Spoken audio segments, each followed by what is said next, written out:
Mời quý vị và các bạn cùng tham quan khu di tích Bạch Đằng Giang tại thôn Tràng Kênh, xã Minh Đức, huyện Thủy Nguyên, thành phố Hải Phòng.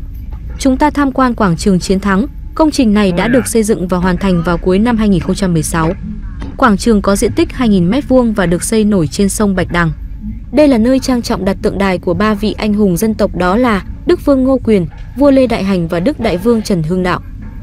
Ba pho tượng đều cao 8 m, được đúc bằng đồng nguyên khối, có trọng lượng 40 tấn mỗi pho. Tượng ba vị anh hùng được các nghệ nhân tạc với thần thái rất sống động, mỗi vị mang một sắc thái riêng. Đứng giữa là Đức Vương Ngô Quyền, chân đạp sóng, tay chỉ thẳng dòng sông Bạch Đằng, nơi vùi xác quân thù. Đứng bên trái hướng chúng ta nhìn vào là Đức Hoàng đế Lê Đại Hành, áo bào tung bay trong gió, tay nắm chặt đốc kiếm, mắt rực sáng thiêu đốt quân thù. Còn đứng bên phải là Đức Hưng Đạo Vương Trần Quốc Tuấn khoan thai, tay phải cầm binh thư yếu lược Bình Nguyên, tay trái nắm chắc chuôi gươm, hiên ngang trong tư thế năm nay đánh giặc nhàn. Cả ba vị tướng đứng trên bệ đá, lưng tựa tùng xanh thiên niên thịnh, mắt dõi trùng khơi trong tư thế uy phong. Rực sáng giữa thanh thiên sông nước là linh khí hòa quyện giữa thiên địa nhân, làm nên sự trường tồn của đất Việt. Dưới lòng sông là những bãi cọc lim bịt sắt, đó là những dấu tích năm xưa mà các bậc tiền nhân đã cho dựng lên để tiêu diệt quân thù.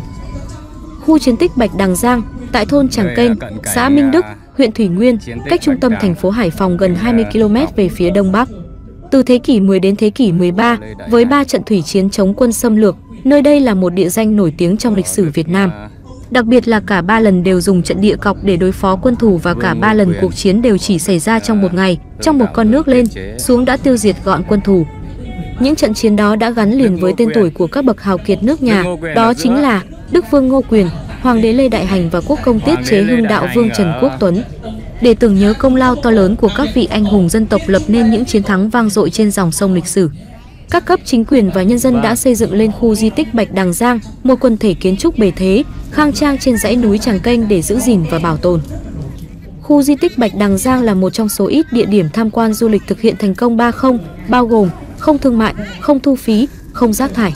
Nhờ nguyên tắc 3 không này, khu di tích Bạch Đằng Giang đã mang đến một không gian văn hóa, lịch sử yên bình đúng nghĩa.